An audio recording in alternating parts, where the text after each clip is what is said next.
1/5 of the world's population and has declared the elimination of extreme poverty.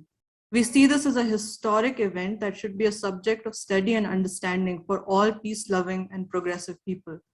The upliftment of humanity anywhere is a cause for celebration everywhere. Our time has seen the dramatic rise of the Chinese state and economy. China has established links with much of the world in Asia, Africa, Latin America, and even Europe through trade and economic programs like the Belt and Road Initiative. This has profoundly shaken Western dominance and control on the international scale. In contrast to China's rise, the foremost Western political power, the United States, is in a state of chaos and collapse. The US is seeing increasing poverty, rampant addiction, and a political system in disarray. The country which became the single hegemon and declared the end of history now stands on the crossroads of its own history. Further, the alliance that emerged to ensure Western military and economic dominance is falling apart. Many European nations are doubting their understanding, their unquestioning partnership with the US and their place in the European Union and NATO.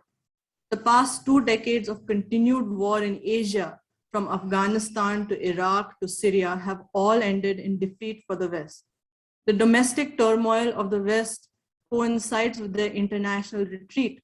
This has opened up the possibility of the emergence of a new world order, one based on equal trade relations and peaceful coexistence. This is a profound historical moment, ripe with the possibility of change. For the first time since the fall of the Soviet Union and the consolidation of Western dominance, a different path has opened up for the world.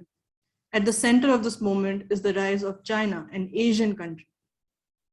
We in India must regard the rise of our Asian neighbor not with suspicion and hostility, but with understanding and friendship.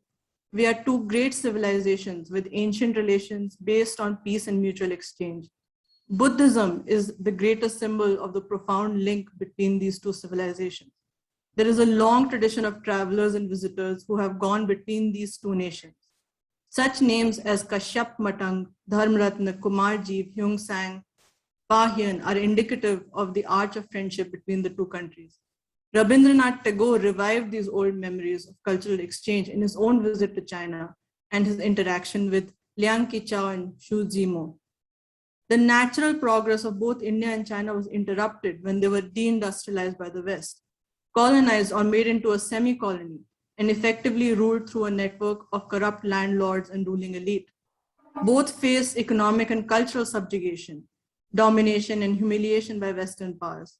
The opium that was flooded in China was being harvested by the British in plantations in India. So it's not surprising that the two people rose up almost simultaneously in the Taiping Revolution in China and the 1857 First War of Independence in India. Both these uprisings were brutally crushed, but ignited the hearts and minds of the Indian and Chinese people. The two struggles for independence were distinct but parallel struggles. They were exemplified by the two leaders who led them, Mao and Gandhi. These were two unique figures in world history, unpredicted, who changed its course. Their strategy and tactics were adapted to the different characteristics in their countries, but there was much that united them. They had a complete identification with the masses of people and the working out of the united front against imperialism. Both found their roots in seemingly the most backward part of society, the peasantry. In the villages, both Gandhi and Mao saw the revolutionary potential that could take the whole society to freedom. Through the terrain of the Long March, the CPC and Mao built trust with the Chinese peasant who had long been suppressed by dynastic rule and the demonic suction tube of Western imperialism. The CPC carried out literary and political education campaigns wherever they went. Gandhi traveled the country in the third-class coaches of the railway, and he studied man. Through experiences like his campaign in Champaran, he grew to know the peasant life intimately. The Communist Party of China and the Indian National Congress gained the trust of the masses through their cadres who were trained in the highest moral sacrifice and service.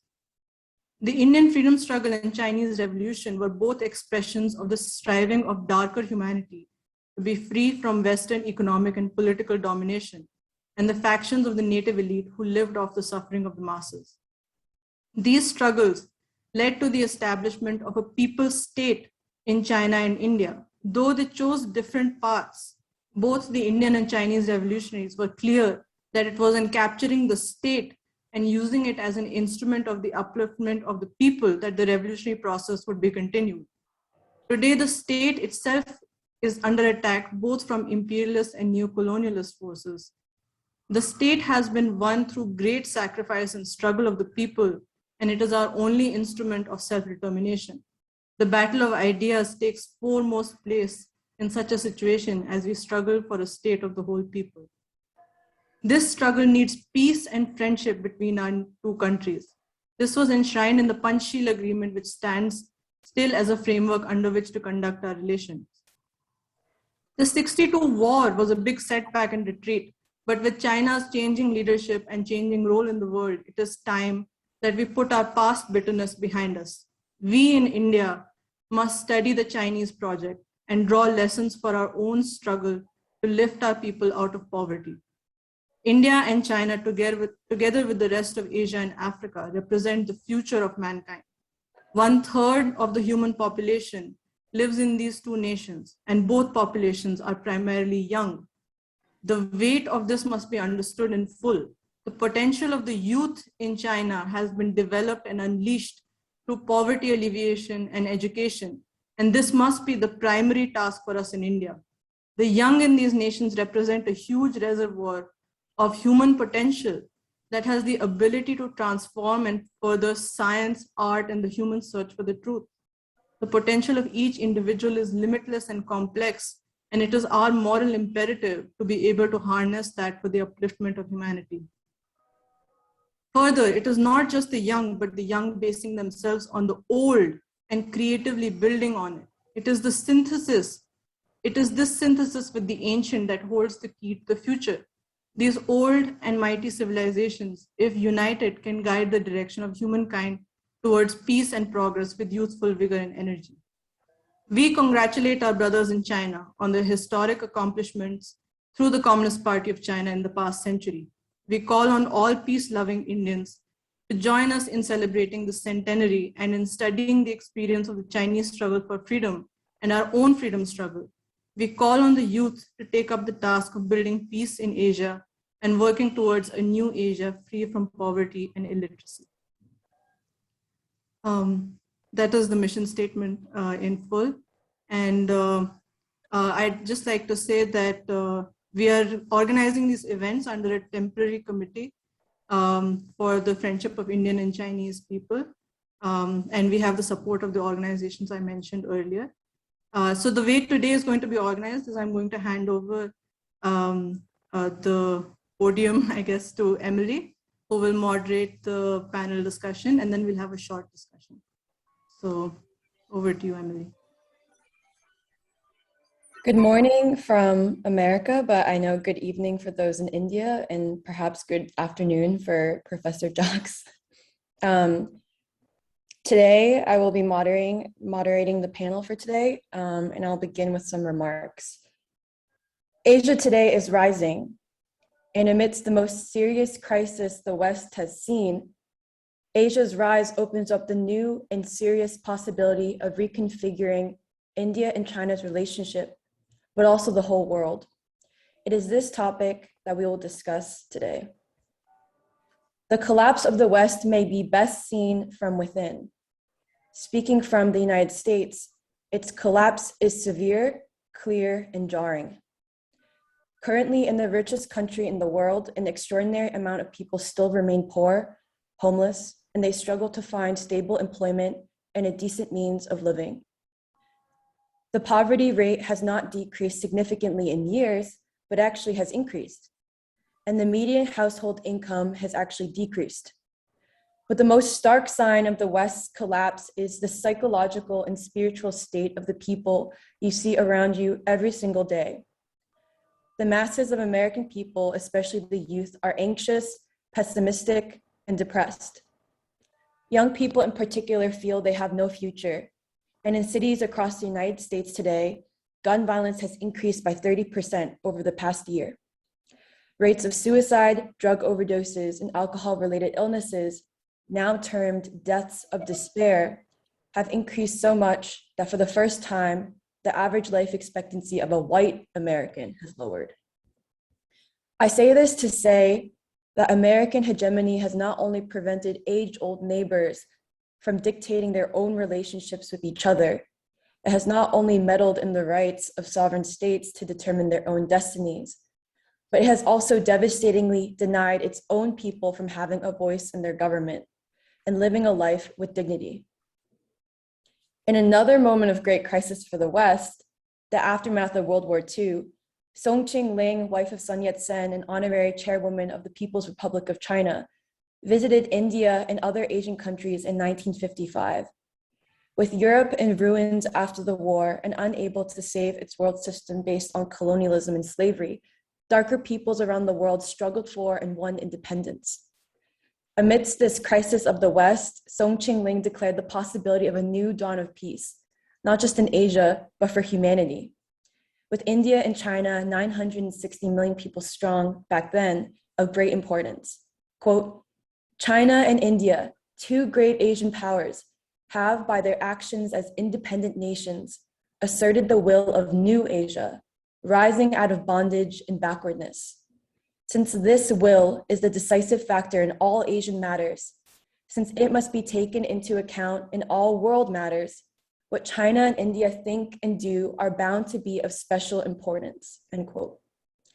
Now, as the West faces a greater crisis, we once again have a great opportunity to usher in a new world order.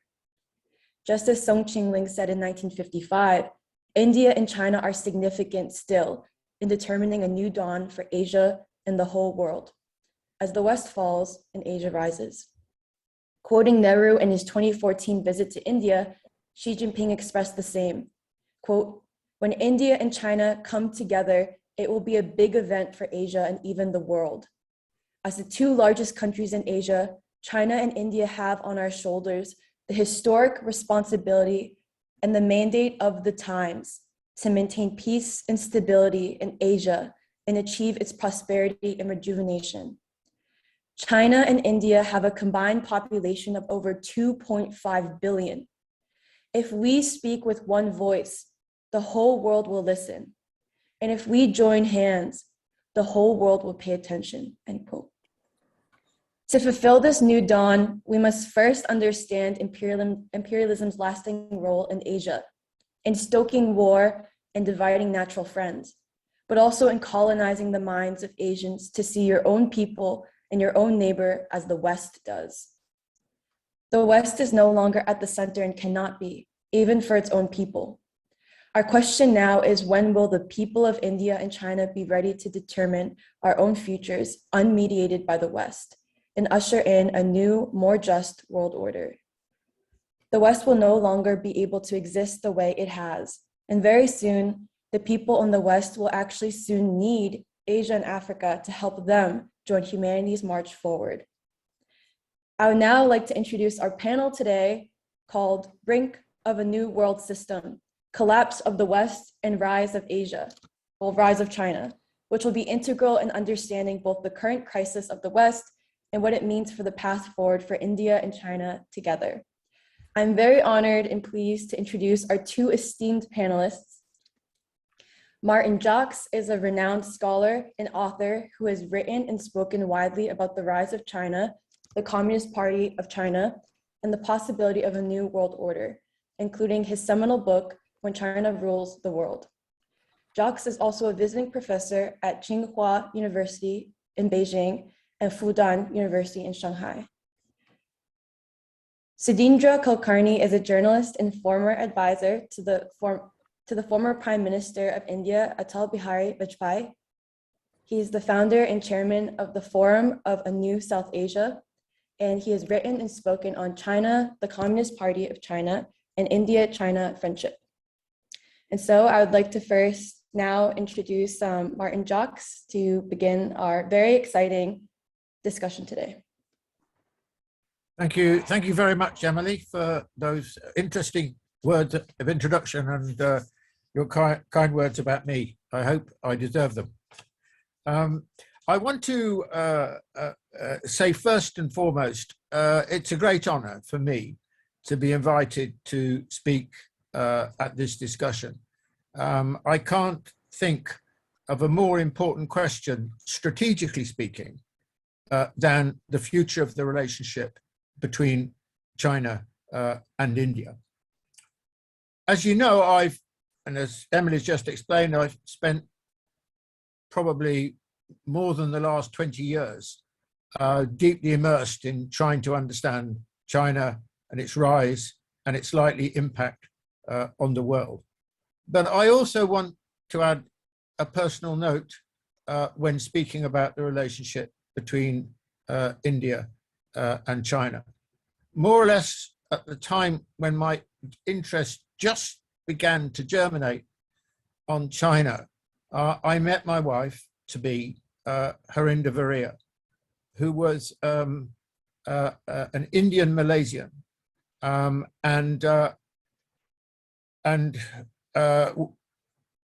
tragically, when we were living in Hong Kong in 1999, she died from really racial discrimination in the hospital there as a result of essentially the handling of it by the Chinese staff there. Ravi, our son, who was 16 months at the time, of course, has got a good name, but not just in memory of Harry, but because we like the idea. So I have an intense intellectual and emotional interest in the relationship between China and India. I'm not so sure the relationship is where at all I'd like it to be, but I do share very strongly the conviction that it is very important to create a friendly and constructive relationship between the two countries, which will not be easy, as we know from recent history, but I think can be achieved.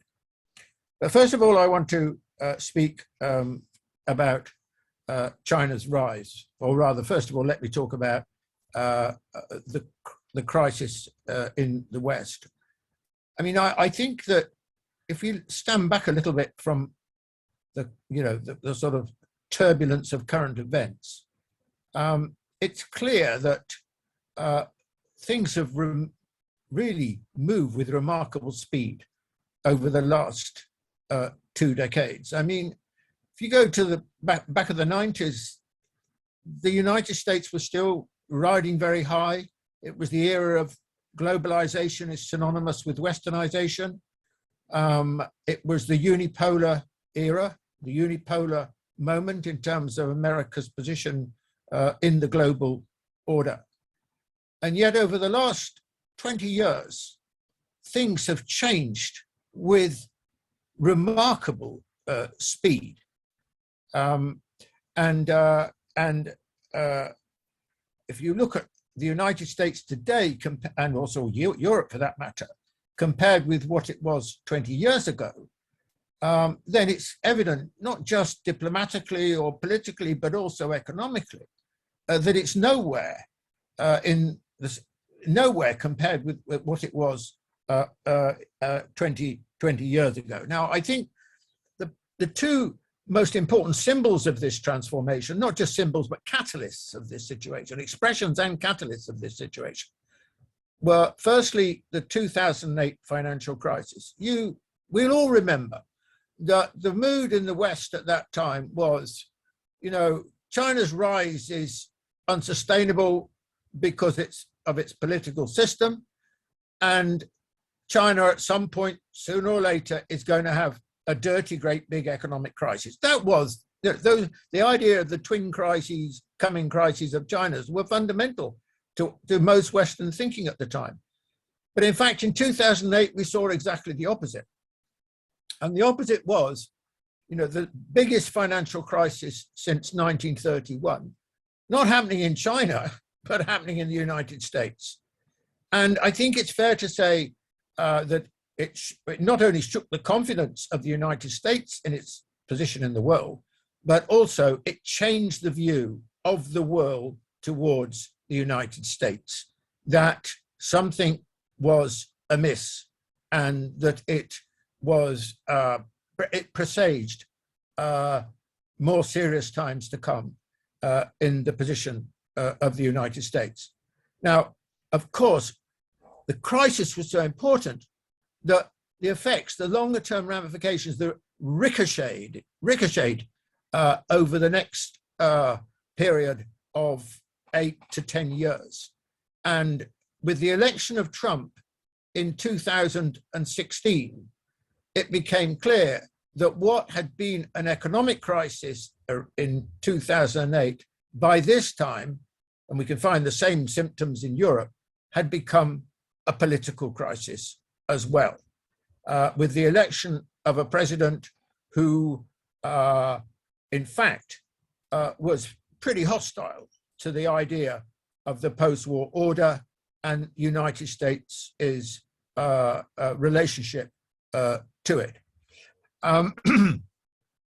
But it was not just that, was it? I mean, looking back on it, of course, and we're very aware of this now, is that it was also underlined something or magnified something which we were sort of aware of, but not nearly as aware of it as we became, which were the growing divisions in the American politics and a growing polarization. So now, if we look forwards from the point we're in now with Biden and so on, who can be sure who will win the next presidential election in America? What are the prospects for democracy in America? I mean, this question used to be asked on the left outside America, but now it was being asked in America itself, not just by, political rebels and deviants, as it were, but absolutely it was a mainstream question in American politics and American society. Could democracy survive? What was the future for the United States? Could the United States even, or this was a less asked question, survive in the form that it exists today? Even the idea of the unity of the United States. So this was an extraordinary change, and this, of course, underlines the weakening of America and the weakening of its influence in the world and the weakening of its long-standing hegemony ever since 1945. Now, I think that it's worthwhile in this context, just, looking forwards rather than backwards for a moment. The projection is that something like between 2030 and 2035, the Chinese economy is likely to account for 1/3 of global GDP measured by primary purchasing power, which would be roughly twice the size of the American economy. I mean, this is the kind of extraordinary historical change that we are presently living through. So I think it's fair to ask the question. I mean, the system, of course, has not collapsed yet. That would be wrong. It would be wrong to say that we're in that situation. I think it's fair to say that the existing global order, the American-dominated global order, is still in place, but it has been greatly weakened, and it no longer presides over the world in the way that it has. On the contrary, China is now more or less on a par with the United States economically in terms of GDP, PPP. It overtook the United States in 2014. China is a much bigger trader than the United States. Many more countries count China as its most important trading partner compared with the United States. In fact, relatively speaking, as a trading power, the United States is in decline. So the system, as you can see, is not just fraying, it's eroding. it's being undermined, not just in the political side or the diplomatic, but also in the economic field as well. So the future is going to look very different. And I think it's fair to say we already live, actually, having made those remarks, in what might be described or has been described as a post-American world. Now, a few words about China, which, though I haven't got so much time, so I'll have to give some illustrations. I mean, the transformation of China is absolutely a remarkable story. It's an unparalleled story. I mean, it is the most extraordinary economic transformation in modern economic history, and I think actually we can say ever over hundreds and thousands of years. We all know this, that for 35 years, the Chinese economy managed to grow at around 10% a year. It took over 800 million people out of poverty. As was said earlier on, this year it eradicated extreme poverty. And now, very interestingly, China is considering, or is not just considering, is in the early stages of major reforms in terms of inequality under the rubric of common prosperity. As we all know, Chinese inequality in China has grown very considerably in the period since 1978, and now it's clear that the Chinese government wants to address this problem as a matter of fairness and as a matter of actually social stability as well. Or take the pandemic. I mean, who would have thought in January, February 2020, during the crisis in Wuhan and the neighboring province, that we would be talking today about a death toll of around about 5,700 in China.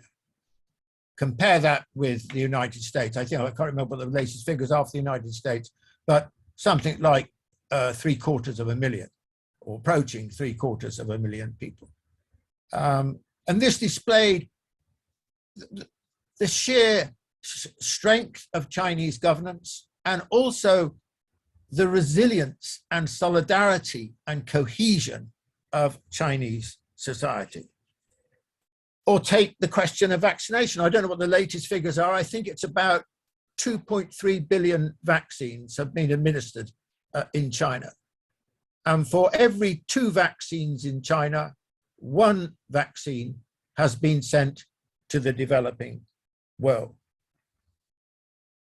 Or take the question of Belt and Road, which I'll mention briefly. I mean, I think this is a most extraordinary initiative, which will, over time, this is a 50-year plus project after all, will reshape the Eurasian landmass and beyond, because it's not just addressing the question of Eurasia, and will take so many countries and so many peoples, help to take them out of poverty. Now, this brings me finally to the question of China and India. Now, I first of all want to very strongly endorse the sentiments and views expressed in your mission statement, which I think is really excellent. Of course, China and India share so much. I mean, if you wanted to take, historically speaking, 2 countries in the world and look at them historically, then I think the striking thing would be, or one of the striking things, is just how much they have in common. I mean, these are 2 very different, very rich civilizations with an extraordinarily long history. as you probably may know, I think I've argued in my book that China is a civilization state primarily and only secondarily a nation state. And I think that in a different way, you can make the same kind of argument out in terms of India. And both these countries see the world and see themselves as a result in a different way to the traditional nation state, Eurocentric idea of the nation state.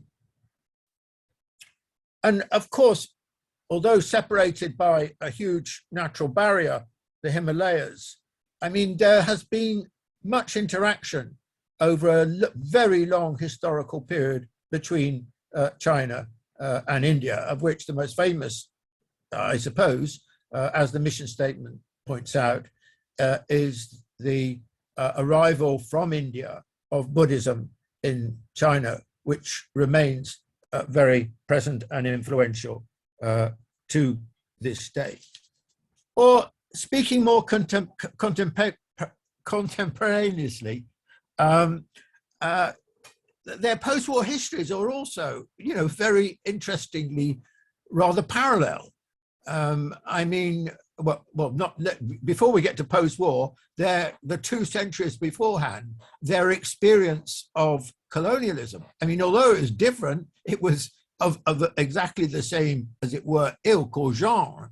Both countries suffered grievously from colonialism. I would argue India more than China, but China suffered very badly as well. And Mao used to describe China, or described China in his speech in 1949, the 1st of October, as a semi-colony.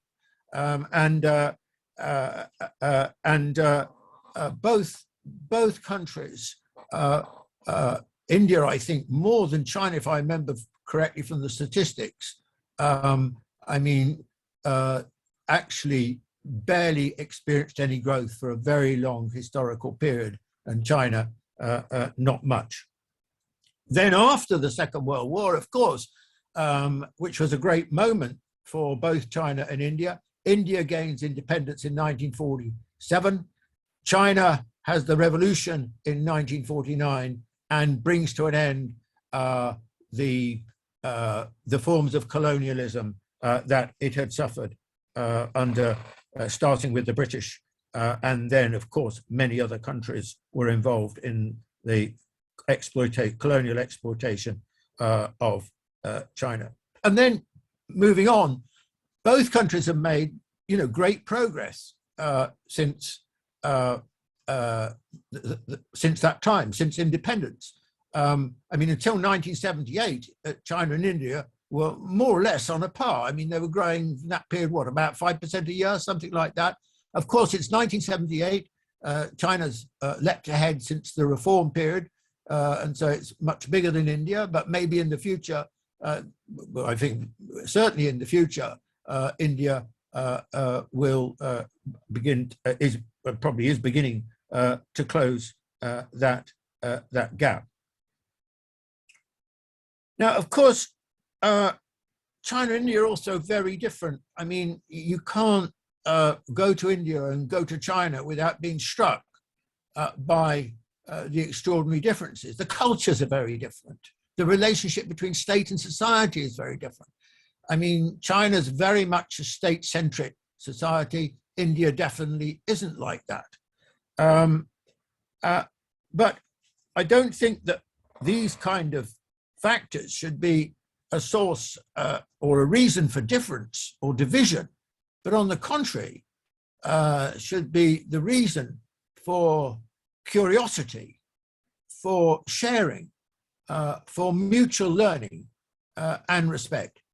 China, and I think this remark's already been made, India can learn so much from China, but also China has got important things, in my view, that it can learn from India. But of course, the period since independence, perhaps most of all, has been marred by the border conflict in 1962, which has remained a kind of a source of enmity, or in India's case, a sense of humiliation, perhaps is too strong a word, but resentment and disappointment since then. And somehow both countries need to find a way beyond this. I mean, I think this is a bigger problem for India than China, perhaps because of the result of the war in 1962. It doesn't loom large in the Chinese mind, but I know from my experiences visiting India and reading and talking to people that it looms very large in the Indian mind. And I think it's worth saying that China, I mean, after the revolution, China has a border with 14 countries. And I think bar one in a neighbor of you, I can't remember where it is now, but what, Bhutan, perhaps? I can't remember. Bar a very small territory like that, China has solved all its border conflicts, every one of them, usually to its own territorial disadvantage, except the one with India. So for all sorts of historical reasons, if this problem could be either in the first instance to some extent put to one side, not shelved, but put to one side, but I would also hope that essentially with better relations, the problem of the border will be solved. And this would be extraordinarily important. And we have to remember, and it's been said already, but it's always worth reminding ourselves, isn't it? That between them, China and India account for 38% of the world's population. I mean, this is an extraordinary phenomenon. And so if you're looking forwards, well, there's a very interesting map that's been done by Danny Quah, who's now Dean at the Lee Kuan School Union in Singapore, but was previously professor at the London School of Economics. And Danny's done with his econometric skills, he's plotted where the center of the global economy is. And of course, the center of the global economy in 1980 is in the Atlantic, a bit closer to Europe than the United States. And then he has it moving progressively so that now it's moved steadily eastwards and has moved now beyond the Gulf. And his projection is that in 2050, the center of the global economy will be on the Indian-Chinese border. What could be more suggestive of the future than this fact, and more suggestive of the importance of China and the China and Indian relationship? So I think my finishing remark would be, we need visionaries in China and India to create a new kind of relationship between the two countries, where instead of seeing negativity, they see the extraordinary positives of a relationship between two huge and great civilization states. Thank you very much. Thank you, Professor Jacques, for a wonderful opening presentation today. Before I hand off the virtual podium to Sudheendra ji, I just want to say that for all of our audience members on Zoom or over live stream, if you have questions or comments you would like to make, you can leave them in the chat. Obviously Zoom chat for Zoom, and then Facebook Live, I'm keeping an eye on that. So feel free to leave questions for Professor Jacques or Sudheendra ji. Now I would like to introduce Sudheendra Kulkarni, who will go next and respond and add to the conversation. Thank you so much, Nandita ji, Achishman Raju, Emily Dong, Professor Martin Jacques, and I don't see Ravi Bhuthalingam now, but I must mention that Ravi Bhuthalingam is one person who inspired me more than 10 years ago to make a serious study of China, and gave me many insights over the years.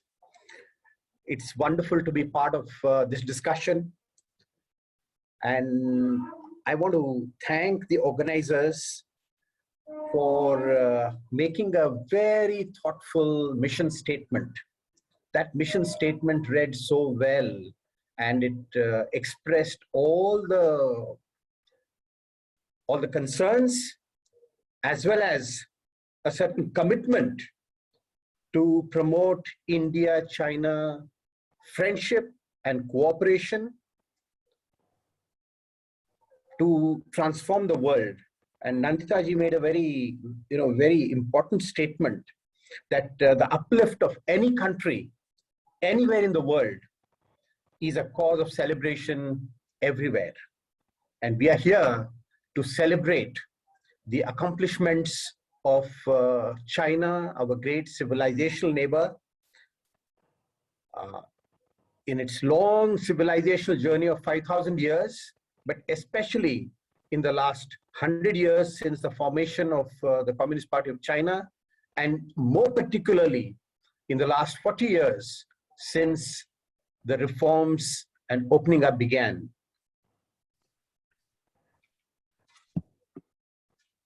Let me begin by asking a question, which I asked myself.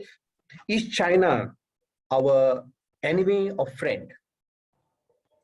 Many people in India's political and media establishments, and also common Indians, expressing their views in the social media, view China as India's enemy. At the very outset, let me make my point of view clear, so that the viewers, not just the 20-odd people who are here, but others who might be watching, they should judge whatever I'm going to say from the perspective of my commitment to India-China friendship and cooperation.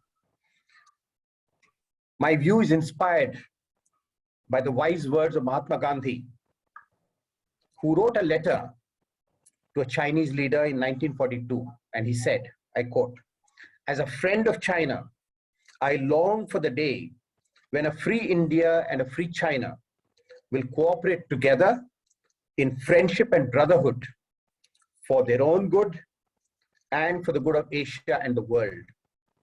1942. I think this should be certainly the guideline for all of us to promote friendship between India and China for their own good, for the good of Asia, and for the good of the world. Professor Ji Xianlin, the renowned Chinese Indologist, described the neighborliness of India and China in the following words. This neighborliness is created in heaven and constructed on earth. I believe these words to be true. Ji Xianlin, a great Sanskrit scholar, who among his numerous other works translated the Ramayana into Chinese, and he's regarded as a Gurudev in his country. Gurudev, great teacher. Now, what does our own Gurudev, India's Gurudev, say about India-China relationship? Friends, let me quote these words of Gurudev Rabindranath Tagore. And he said this in his lecture at the Imperial University of Tokyo in 1916. I quote, "The lamp of ancient Greece is extinct in the land where it was first lighted. The power of Rome lies dead and buried under the ruins of its vast empire. But the civilization whose basis is society and the spiritual ideal of man is still a living thing in China and in India. though it may look feeble and small, judged by the standard of the mechanical power of modern days, yet, like small seeds, it still contains life and will sprout and grow and spread its beneficent branches, producing flowers and fruits when its time comes and showers of grace descend upon it from heaven. And I believe the time has come. Nandita ji mentioned in a mission statement that we are living in a historical moment, a moment of great transformation. And this transformation can be achieved and accelerated only if India and China come together. I was very struck when I was watching some of the views of Professor Jacques. He describes China as a civilizational state. And today he also mentioned that India too is a civilizational state. We are not just normal Westphalian nation states. We are civilizational states and we are neighbors. We are neighbors, one can say, separated by the Himalayas, or if we look more deeply, joined by the Himalayas. You know, I have here with me a book, Himalaya Calling, The Origins of China and India, by Professor Tan Chung. Professor Tan Chung, great Indologist himself, is the son of Professor Tan Yun Shan. Professor Tan Yun Shan, who was the first director of the China Bhavan established at Vishwabharati University by Tagore. And it is these great sages, both ancient and modern, who remind us that our two civilizations have been created with a purpose, and that purpose must be realized. Friends, let me tell you something very, unbelievable. China and India are like two bodies with one soul. Now, who said this? Unbelievable though it may sound, this is what our own Prime Minister Narendra Modi told Chinese President Xi Jinping when they first met at the BRICS summit in Brazil in 2014. Xi Jinping himself revealed this in a speech at a function in Delhi when he came to India in September 2014. In that visit, and Emily Dong mentioned a speech that Xi Jinping delivered on that occasion. He said, when China and India come together, it will be a big event in Asia. So, unfortunately, our Prime Minister has taken this relationship in a different direction, and we'll come to that a little later. But the point I would want to make is China is not India's enemy. It is not a friend yet, but India and China can, and we should, become good friends and partners. Right now, the foremost need is for our two countries to become good neighbors who, despite some differences and disputes, must decide to continue mutually beneficial cooperation on a wide range of issues that matter to our two countries and to the world at large. Most importantly, our two countries must end the current state of hostility and tension, which is a responsibility of both. I had the good fortune of working with our former Prime Minister, Atal Bihari Vajpayee, in the Prime Minister's office. And Vajpayee ji used to say, we can change our friends, we cannot change our neighbors. We can change history, but we cannot change geography. It is an advice and it's also a warning. China, like Pakistan, is and will continue to be our neighbor. Neighbors cannot live in a quarrelsome relationship forever. There is no military solution that can end the boundary dispute between India and China.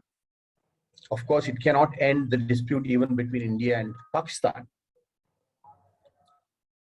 China is a great power, but the situation is not like 1962. India is also strong, and that makes it even more imperative that we must find a peaceful solution to our boundary dispute. Unfortunately, the past year and a half have seen very unfortunate, tragic revival of tension and confrontation between our two countries at the line of actual control in eastern Ladakh. And we must find a way of ensuring that there is disengagement and de-escalation as soon as possible, so that even with the boundary dispute unresolved, we can somehow put it in the background as we did in the previous decades and expand cooperation.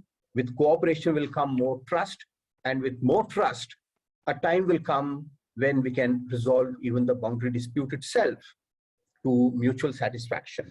Of course, both countries have to make certain compromises, and it is our responsibility, the leaders as well as the intelligentsia, to prepare the peoples of the two countries for the eventual compromise that we have to make for resolving this dispute. As Professor Jacques mentioned, China had certain boundary differences, disputes with 14 countries in its neighborhood, and it has resolved all of them except two: Bhutan, India.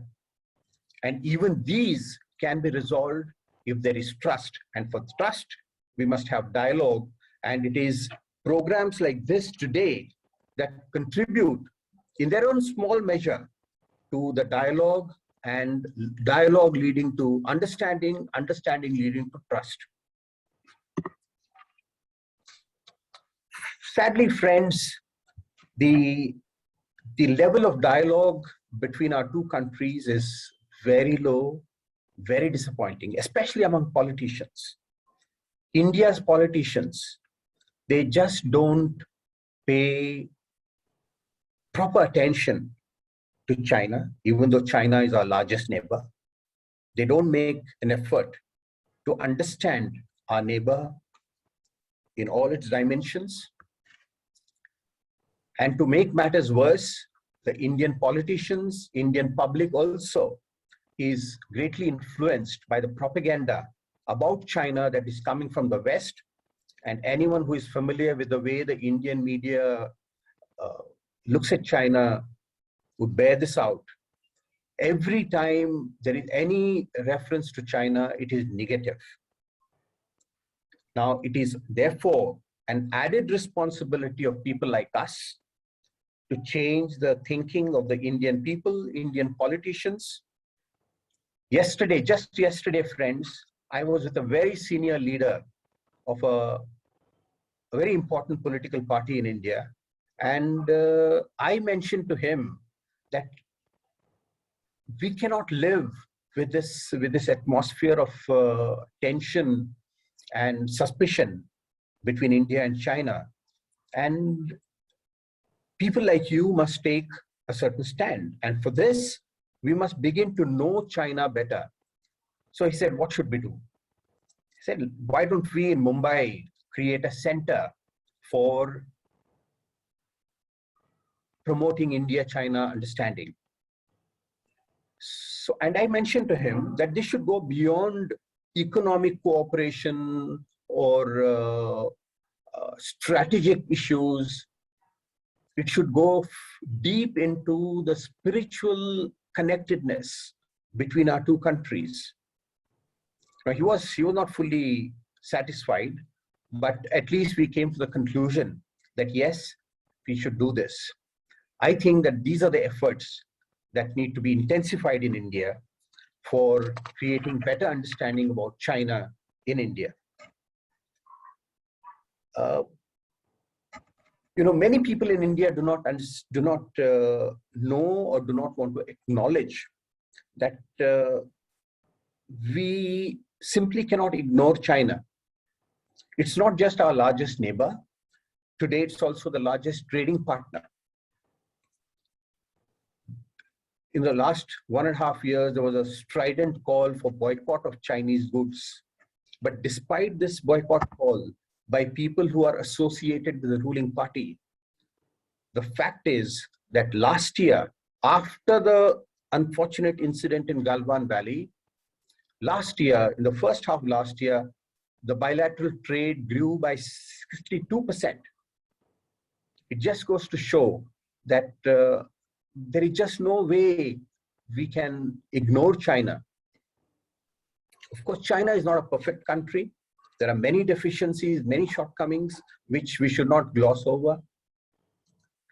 At the same time, friends, we should acknowledge that no country is perfect. No political system is perfect. And for this reason, when we talk of understanding between China and India, not only should we pay attention to what India can learn from China, but we should also tell our Chinese friends what China can learn from India. There is a certain asymmetry in the conversation today. A lot of people who are engaged in India-China dialogue, they talk about China's achievements. And of course, these must be highlighted, and I'm also going to highlight some of them. But at the same time, we must also, with great confidence and conviction, we should tell our Chinese friends what China needs to learn from India.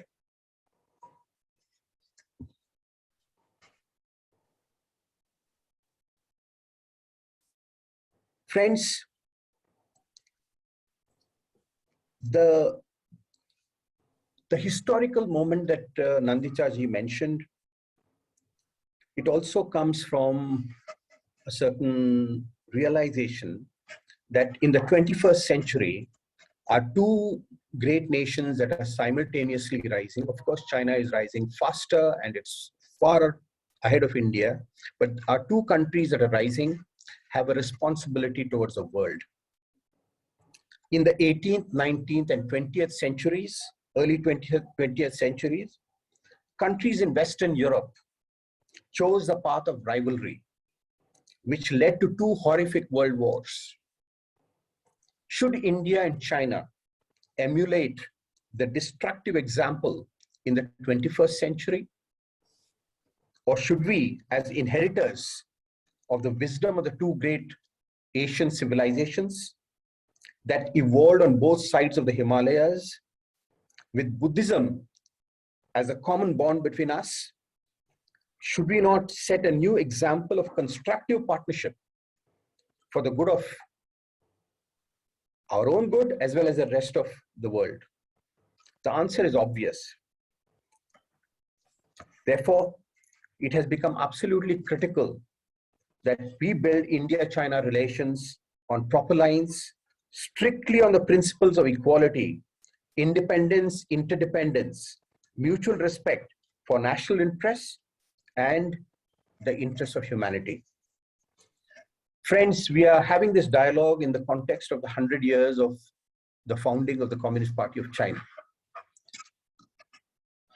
These 100 years have been absolutely remarkable in world history.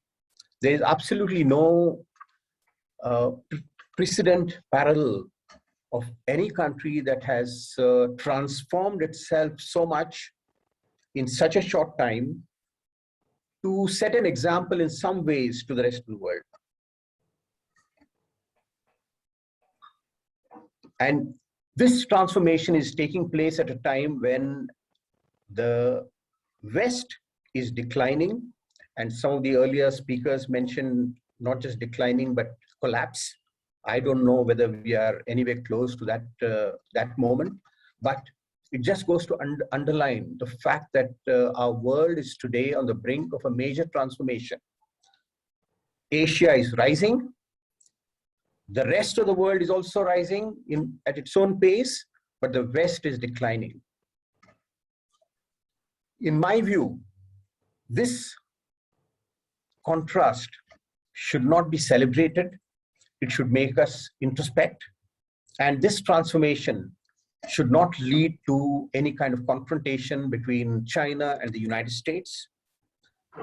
Since ours is some kind of an international audience, we should promote the idea that this transformation should also take place peacefully for the good of humanity.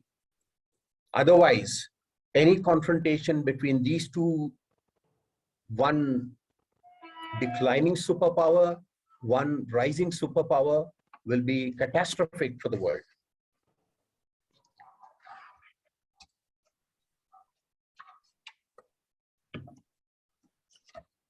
I would like to share some views on why India-China relationship, why India-China friendship and cooperation is not just necessary, but absolutely critical for South Asia, where I live and many of you come from. What is of great concern to all of us is tension between India and China on the one hand, but also unending hostility between India and Pakistan. And those of you who know the current atmosphere in India, both China and Pakistan are projected as our enemies, making it extremely difficult for anyone who advocates friendship and cooperation either with China or with Pakistan. However, if we understand the situation properly, we would know there is absolutely no way for South Asia to rise to its full potential without India-Pakistan normalization and without a comprehensive improvement in relations between India and China. In fact, India, China, Pakistan cooperation, this three-nation cooperation is critical for the future, for the destiny of South Asia, which is the most populous region in the world with a combined population of more than 1.8 billion. It is also the region where the largest number of poor people live. If we take the poor people in India, Pakistan, Bangladesh, Nepal, Afghanistan together, South Asia, which is the cradle of so many great religions, unfortunately today is also home to the largest number of poor people. It is also the least integrated region in the world. Many of our friends outside India and outside Pakistan may not know how low is the level of integration. All this simply cannot be changed without India-China relationship becoming normal and India-Pakistan relationship becoming peaceful and harmonious. Now, how can this be achieved? In my view, friends, one way, it's not the only way, but one way where cooperation is possible and cooperation can lead to trust and cooperation can lead to solving some of the problems is by India joining the Belt and Road Initiative. There's a lot of misconception in India about the Belt and Road Initiative. In 2017, at the inaugural summit of the Belt and Road conference in Beijing, India boycotted. I was a non-official participant, and I realized that the Belt and Road Initiative, far from being a challenge to India, a problem to India, can be a potential solution to the many problems that we face. How? Some of you know that a very important project under the Belt and Road Initiative is the China-Pakistan Economic Corridor, CPEC, which connects Kashgar in Western China to Gwadar in Balochistan in Pakistan.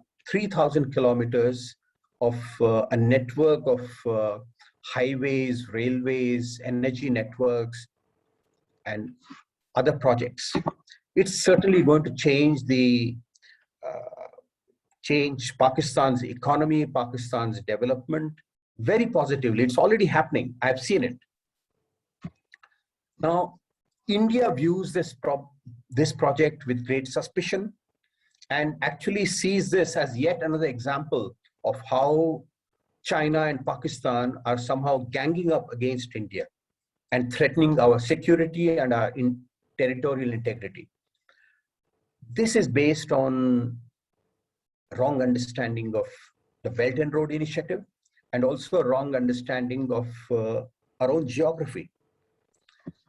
The argument given by India, for the Indian government, I mean, for opposing the China-Pakistan economic corridor is that it passes through what we in India call Pakistan occupied Kashmir, POK, a part of Kashmir which is now under control and possession of Pakistan. And therefore, the Indian government thinks that this is a threat and it's a violation of our national sovereignty.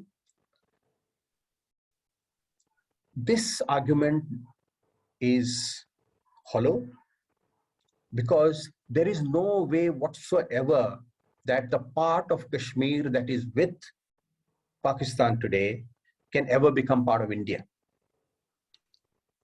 History cannot be rolled back. Just as the part of Kashmir that is with India can never go back to Pakistan, nor can it become independent. The only way India can solve the Kashmir issue is through dialogue with Pakistan and a new concept of bringing the two sides of Kashmir together. Now, bringing the two sides of Kashmir together is what the Belt and Road Initiative can do, what the China-Pakistan economic corridor can do. How? If India joins the China-Pakistan economic corridor, then we can bring that corridor from the Pakistan side of Kashmir into the Indian side of Kashmir and further down to Delhi and the rest of India, so that India gets connected not only with the other side of Kashmir, not only with Pakistan, not only with the Western China, but also the Central Asian republics. I mean, it's a grand vision. That is a vision of President Xi Jinping. Furthermore, friends, if India joins the China-Pakistan corridor, we can get, that is, India can get a land access to Afghanistan. This will lead to a common development of India, Pakistan, Afghanistan, and further to the rest of countries in West Asia, Central Asia. Furthermore, we can connect the extended China-Pakistan economic corridor, by which I mean India joining the CPEC. We can connect that with yet another ambitious corridor in the east. That is the BCIM, Bangladesh, China, India, Myanmar, which connects Kunming in eastern China with Kolkata. Now imagine, friends, and our good friend Ravi Bhutalingam has done remarkable work to promote this idea of BCIM. Now imagine, friends, those of you who are familiar with the map of South Asia, if we can connect BCIM all the way from Kunming to Kolkata with the China-Pakistan economic corridor, it means that we have a garland of connectivity right from eastern China, Kunming to Kolkata to Kabul. Now this connectivity can transform the economy and development of whole of South Asia, integrate this region the way Europe has got integrated today. So this integration will bring economic growth, social development, more important, security for all the countries, because interdependence brings security and peace. So one of the points that I would like to mention in the context of how India and China can come together, of course, for their own good, but for the good of the whole of South Asia, is by creatively joining, partnering in the Belt and Road Initiative. Of course, for this to happen, I have been telling my Chinese friends that the Belt and Road Initiative should not remain a China-controlled, China-led initiative, which today it is. It must become more broad-based. It must become more democratic. It must become truly participative, so that other countries can feel that they're not subservient to China, but they're partnering with China and other countries on a base of equality. Now here again, I just wanted to let you know that your presentation has reached about 35 minutes. Oh, I'm so sorry. I'll just conclude in just 1 minute. Okay. I'll just conclude in 1 minute. And that is that we in India must think long-term. We must think civilizationally. And this is a point, when Professor Jacques mentioned that both our countries are civilizational nations and civilizational states, it means that India is not just India after 1947. It is the civilizational India. And this civilizational India must once again begin to interact with civilizational China to create a new South Asia, a better South Asia, a new Asia, and a better Asia, but furthermore, a new world and a better world. Thank you very much. Thank you so much, Sudheendra ji, and also Professor Jacques, for two very insightful and timely presentations for today. We have many comments and questions from our audience. And so we're going to enter a discussion now, so people can continue to ask questions as we discuss with Professor Jacques and Sudheendra ji. I think first we had a question from Archishman Raju. Yeah, I just wanted to thank both of the panelists again. Professor Jacques, we've been talking on email, but it's a pleasure to see you on Zoom and hear you, and Sudheendra ji also.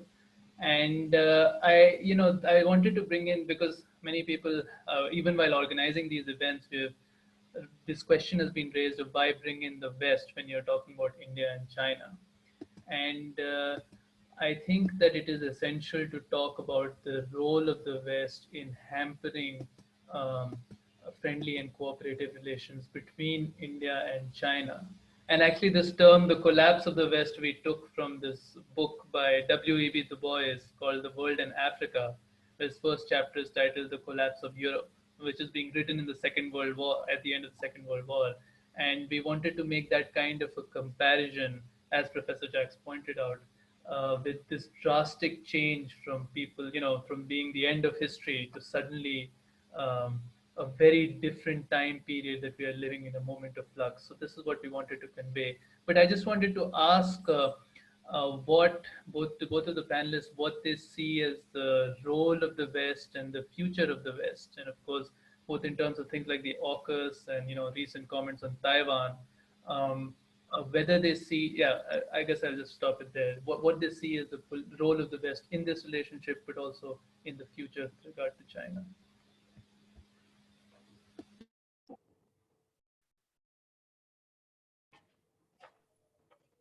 Shall I say something? Well, it was very good to see you. It's better to see you than to be emailing each other. And thank you for inviting me. I really appreciate it. I think that there's two influences that the West has on India, which complicate the problem a lot.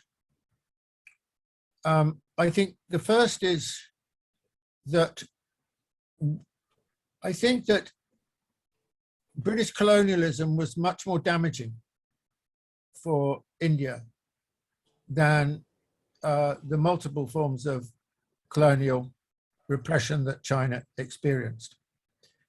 And I think that the big problem is that it left India, or has left India, in some measure with a conflicted sense of identity. That it's to some extent it is, you know, the view of Indians, or at least some Indians, maybe quite a large proportion of Indians, still in some degree or other looks to Britain or looks to the West as a consequence. Now, what the reasons for that are, I think need, you know, I know it's been discussed a lot, but it is very important, I think. The Chinese have never really had that problem. The Chinese have always known who they are. They don't have any conflicted sense of identity. They have a very strong identity of what they are as Chinese, and they were not, that did not compromise China. So, you know, the argument often is, you know, well,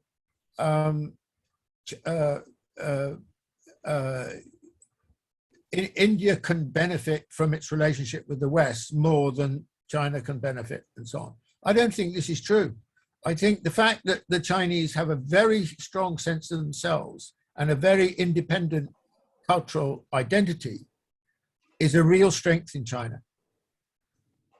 And I think that for the Indians, I think it's a big problem that still in some degree or other, they look to the history of colonialism and look to the West as some kind of guide or some kind of semi-emotional home and so on. And that is just not true of China. And I think, you know, and this has enabled China to get on with it in a way that India has found it much more difficult to get on with it over the recent decades. I think this is really important. And, you know, in the Western view, the British view, you know, you often hear people saying, well, you know, India's great advantage, you know, is that it can draw from the legacy of its relationship with Britain, blah, blah, blah, you know. And I say, no, the opposite is true. One of India's biggest handicaps is the fact that, you know, it's compromised, beguiled in some degree or other by that history. I mean, India's not the only country that has this problem, but there's a real stark contrast between, it seems to me, China and India. Now, the second problem, which is obviously intimately related to that, is the way in which America's played the relationship. I think this is a particularly American question. America's played the relationship with India, and it's difficult to know to what extent and how, but clearly for some time now, since Clinton, the United States has sought to develop a relationship with India. It started really on the nuclear question, and in varying degrees, it's carried on since. And and of course, it takes various forms. I mean, the fact that a lot of Indians, by the way, a lot of Chinese too, but a lot of Indians work in Silicon Valley. And, you know, when Modi spoke, there were in America, there were a very large number of Indians present and so on.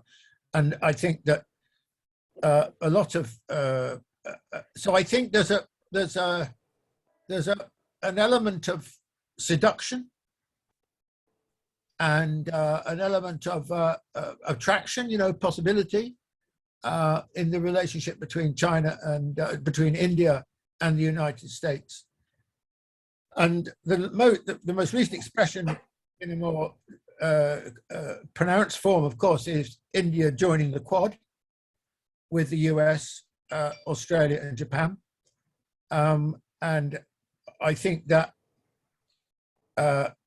is unfortunate because it's obviously part, I mean, the Quad is part of the American, containment strategy vis-a-vis China. So I think that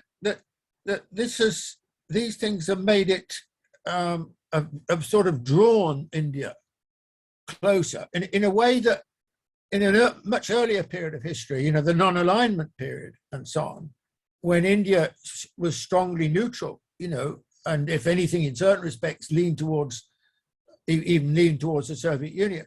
Now that's been replaced, it seems to me, in the latter period by a sort of Indian leaning towards the United States. And I do think that has had effect on the Indian body politic and the relationship between those two countries. Now, how far it's gone, I would defer to you to give a view about that, and how far it's gone down that road, and to what extent what we are all hoping for, which is a closer relationship between China and India, is in some degree made more difficult, certainly made more difficult. That's, I think, clear, made more difficult. To what extent it's a kind of blockage, I don't know. Yep, Sudheendra ji. Yeah. May I bring a different perspective to this question? You asked why should we bring in the West in a discussion on India-China relations? If we look at the evolution of the two civilizations, we will see that both India and China have been impacted by the Western civilization. Negatively in some respects, but also positively.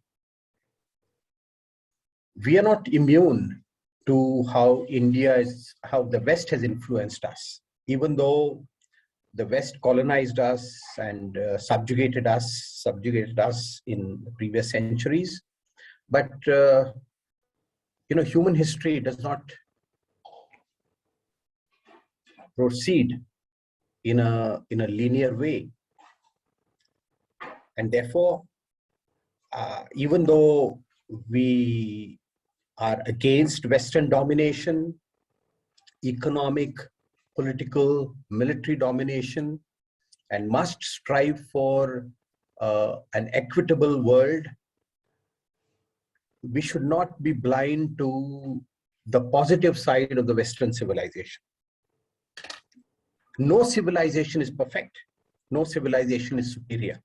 In fact, these are in fact words of President Xi Jinping himself. In 2019, he hosted a conference for dialogue among Asian civilizations, which I attended. And he said that no civilization is perfect, no civilization is superior, and no civilization has been immune to mutual learning. And therefore, I would submit that in the India-China conversation, how we can improve our relations as two great Asian nations and the only two countries with a population of more than 1 billion, we should befriend the West and other parts of the world in such a way that we together create what is called a community of shared destiny for humanity. I agree with Professor Jacques that India is making a big mistake by allying with the United States in a strategy to contain China, the so-called quadrilateral, and the so-called Indo-Pacific region, which is sought to be made exclusive for the Quad countries. and it has legitimately, understandably created concerns for the Chinese and has created a big impediment in improving India-China relations. At the same time, I would also like to introduce one more thought here, that the Chinese, because as he mentioned, they have evolved more or less on their own with a very strong identity. There is a perception among the neighbors of China and also other countries around the world that China is too powerful and too much of China. And that is not good for either China and for the rest of the world. So China also has to make a lot of efforts to remove the apprehensions. Some of them may be imaginary, some of them may be real. The apprehensions of people in India and other countries that China is not going to dominate Asia or the world. Our next question is kind of related to what you two just talked about in terms of identity, also differences, similarities with India and China. Our next question from Nandita Chaturvedi asks for both panelists to elaborate on the concept of the civilizational state. And I think this is also referring to something you said, Professor Jacques, earlier about distinctly different, but also parallel, some parallel similarities between India and China, especially with respect to India. What differentiates India from a Western liberal democracy?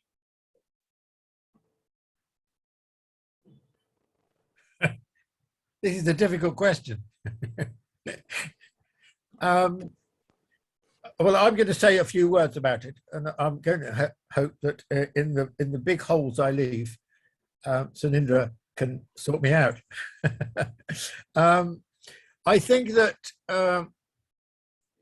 look, my simple way of looking at China as a civilization state is that China only became a nation state. There's no date you can fix to it, but in the late 19th century. And the reason that it was obliged to think of itself as a nation state is that by this moment, basically the tributary system was dead, and China was divided, invaded. It was in a position of great weakness, and so it had to begin to take on the norms of being a nation state. But if you look at Chinese history, obviously, the last 100-odd years is a very short period in Chinese history. I mean, and I think this is very important when we're looking at China and India. One thing that's really extraordinary about China is the line of continuity over a period of something like 2,000 years, ever since 211 BC and the victory of the Qin dynasty. It is amazing. I mean, Fukuyama makes, I think, a very good point in one of his books on political order.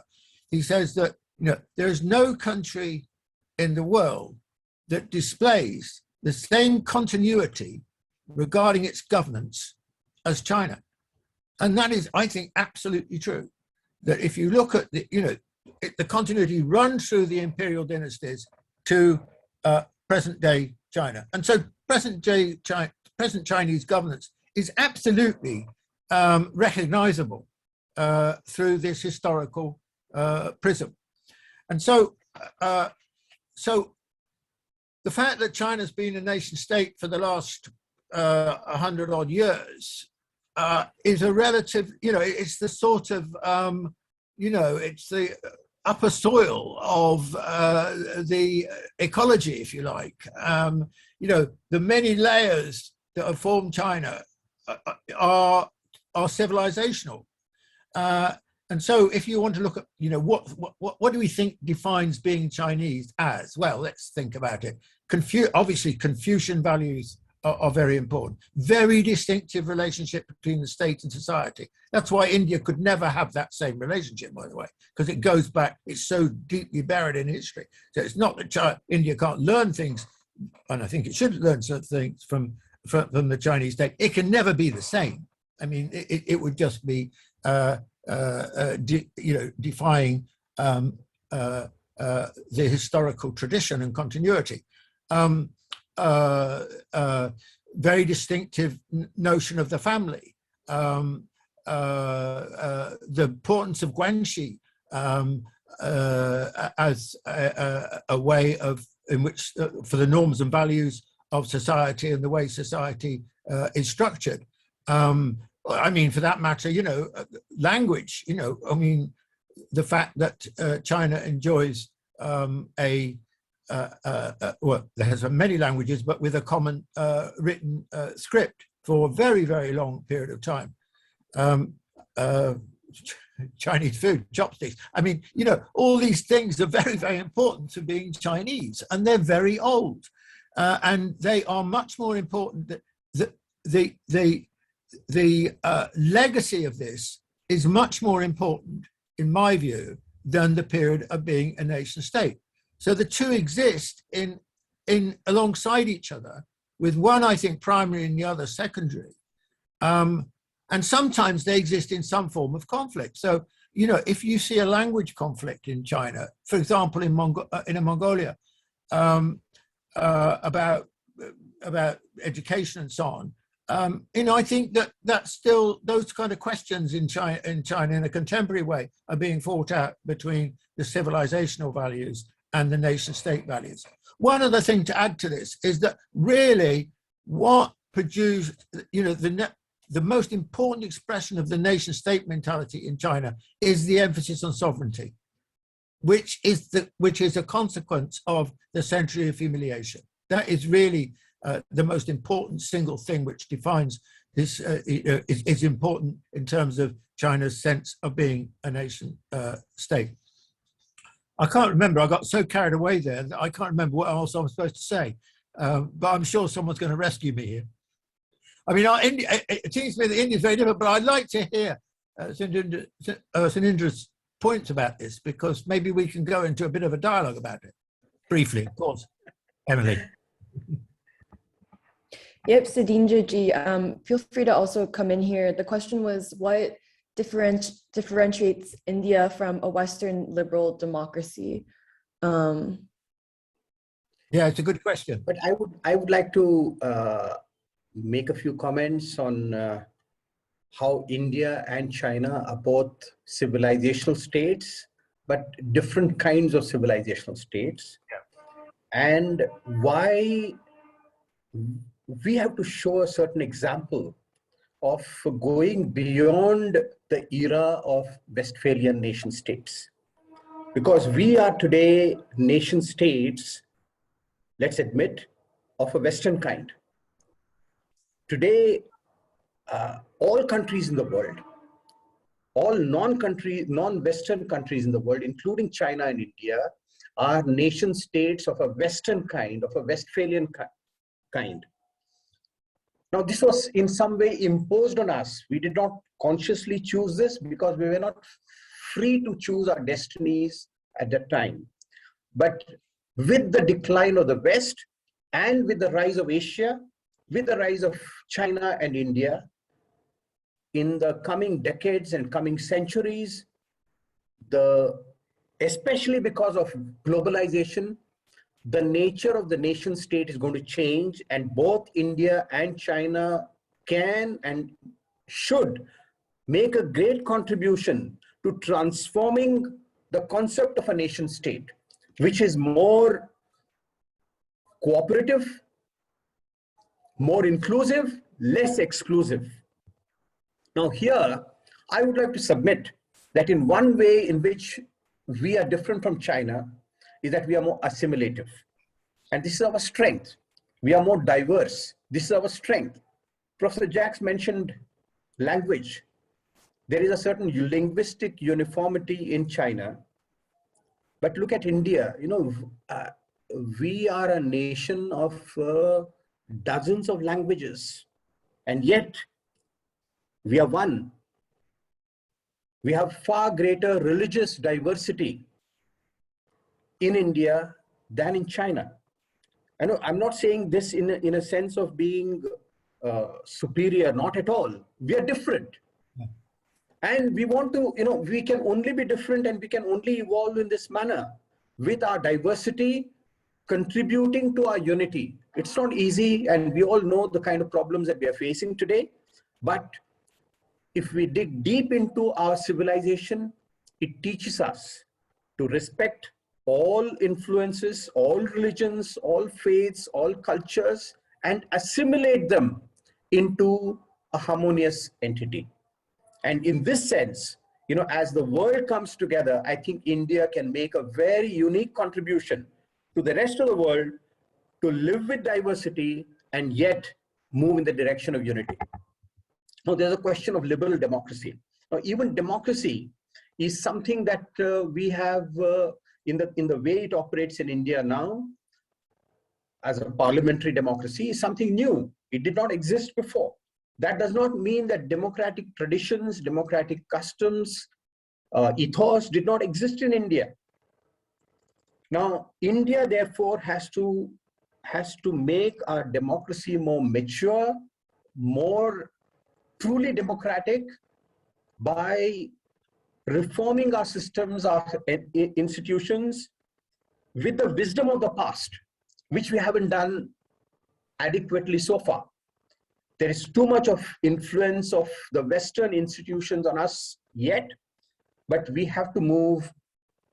I think the very fact that the West is going to decline, and it was mentioned how the American democracy is in a deep sense of crisis. All this will make India introspect and reform itself and bring more Indianness into our democracy. And lastly, I believe that this will also have a certain impact on China itself, because even China has to democratize itself. It cannot remain exactly the way it is today.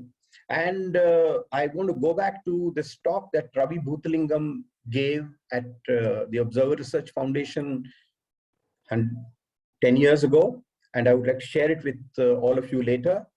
He mentioned how China will move in the direction of Confucian democracy. There is already a certain disillusionment, not explicitly stated by the Communist Party of China, disillusionment with Marxism-Leninism. Communism in its classical sense is not inspiring the Chinese society. Chinese society is also trying to rediscover the wisdom of the past. And as it does so, it will rediscover the wisdom of Confucianism and other strands of its civilization, and it will create its own unique system of democracy as we move forward. Yeah, go ahead, Professor Jacques, and then we'll move on to a group of I found that very interesting and helpful. I agree with really what you're trying to argue. I just want to add one thing in relationship to this subject, and that is what civilization states bring to the world. Now, we've lived since 1649 and the Peace of Westphalia in a world which started off essentially in a European phenomenon, became universal.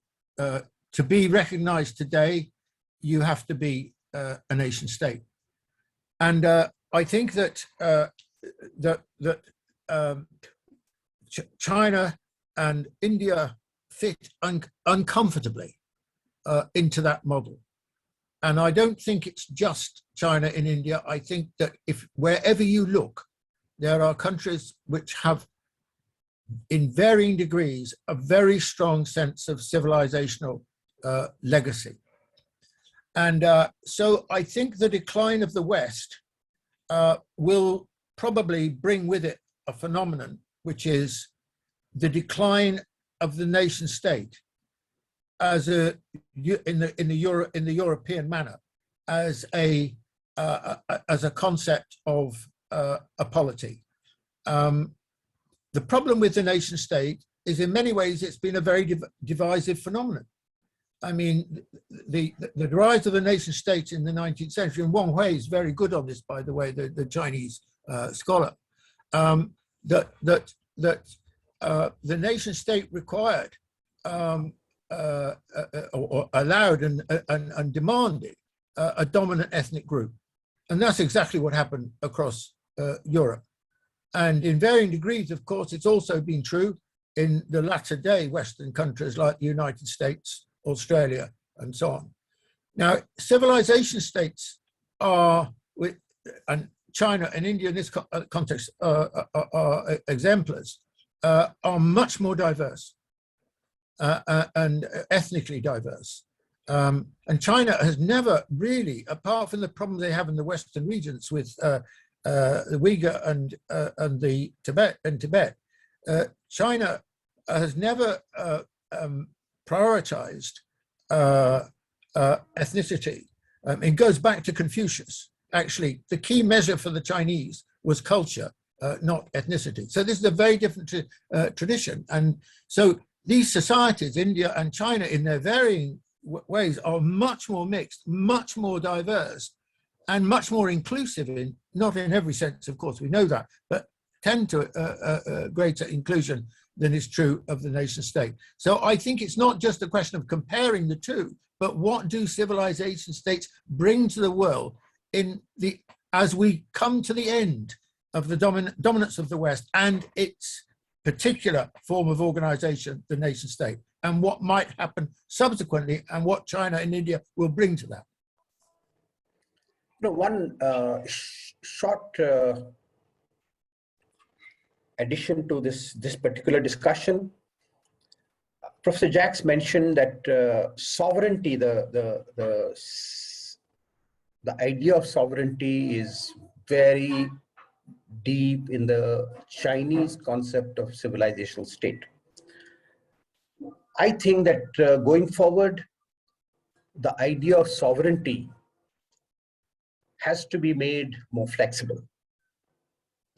The world has to move in the direction of shared sovereignty and even multiple sovereignties. Exclusive sovereignty is an impediment to the idea of human fraternity and human family. Now let's look at our own region, South Asia. Can the problem of Kashmir be resolved peacefully with the idea of exclusive sovereignty between India and Pakistan? No. Anyone who knows the history of our India, Pakistan, or even Kashmir, we have to accept shared sovereignty as the way forward for resolving the Kashmir issue. Similarly, even the border issue between India and China, I mean, something that was imposed by the British on us, are we to take it as the final line of sovereignty between our two countries forever? We have to be flexible. You know, whether it's Tibet or Xinjiang, the idea of shared sovereignty is not a challenge to sovereignty. Rather, shared sovereignty, multiple sovereignty is taking the idea of civilizational state forward in the 21st century and beyond. There's actually another model there's another aspect to this, which is in the Chinese view. Deng Xiaoping first proposed the idea for Hong Kong, which hasn't worked out so well, but that's another matter. But of one country, two systems. And his proposal to deal with the problem of the Diaoyu Senkaku Islands with dispute with Japan was to put the matter of sovereignty on one side and engage in joint development. And I think this is going to be very important, not just in the South China Sea in the long run for some kind of solution, but I also think it's going to be manifest in the Belt and Road Initiative, that these kind of questions, which have been, had such strong lines of division between them, are going to be, those lines are going to be to some degree erased with either in the suggestion you make in relation to sovereignty or the Chinese way of let's engage in joint development and let's leave the question of sovereignty on one side. That is for the future. Just because I have my eye on the time, unsurprisingly, this conversation has become very interesting, and I wanted to ask for the speaker's permission to extend our program and discussion a little bit, if it's okay with the two of you, just because we have many questions for you. Is that okay, Professor Jacques? Well, it's not an indefinite postponement, is it? I'm not going to be here till midnight. No. I was thinking maybe 15 to 20 minutes. Just we have many comments, and I'd also like to also ask some of the people who are part of the supporting organizations to also come in a little later, but just 15 to 20 minutes, if that's okay. Yeah, all right. Our next group of questions is actually from many commenters who are interested in what both of our panelists have talked about in terms of the statement, India has a lot to learn from China and China has a lot to learn from India. And I'm gonna try to combine them together so you two can answer them all together. So in regards to what China can learn from India, C.K. Raju talks about a non-Western calculus to get ahead in the technology race, which is worrying California today, but there are no channels of communication. So there's a question of what exactly do our panelists think of what China can learn from India today?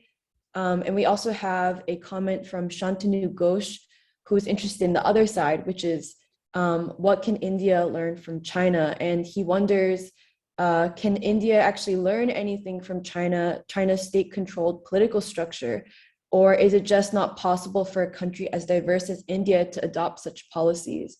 Which is also related to the very interesting dialogue we just had about the differences, similarities between India, China, and also the Western liberal democracy. All right.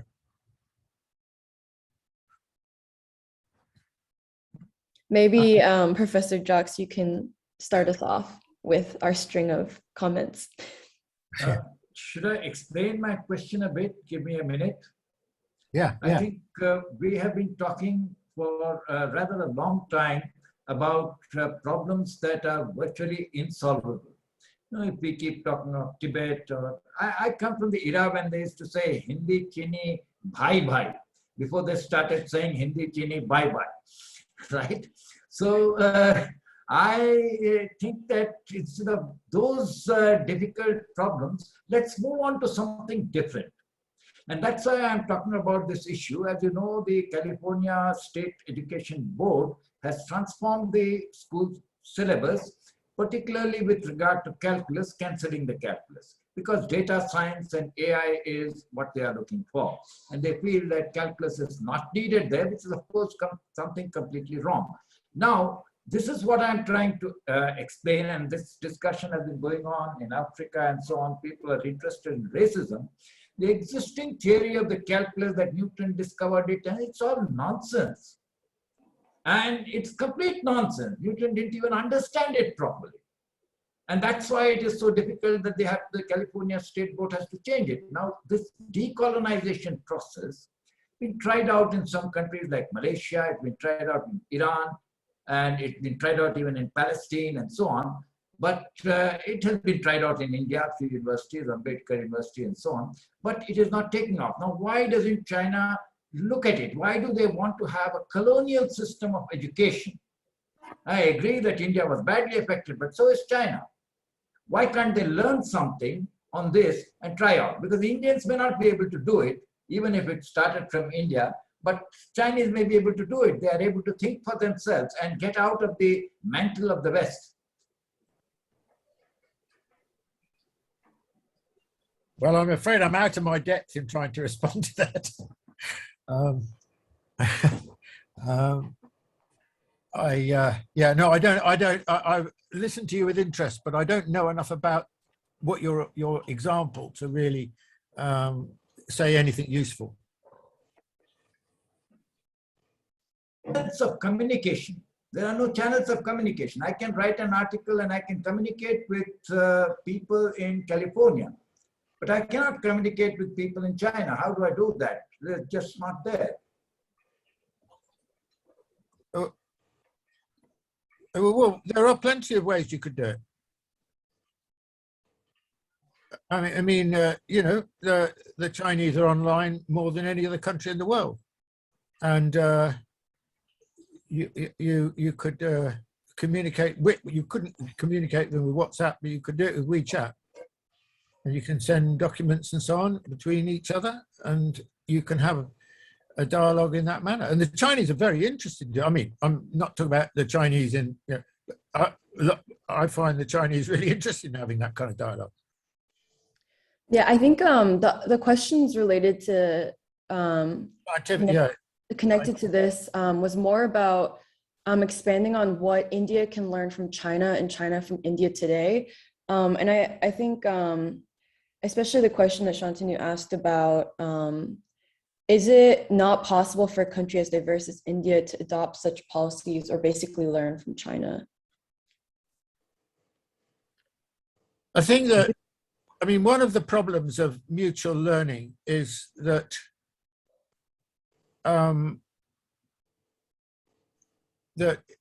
well, is there a desire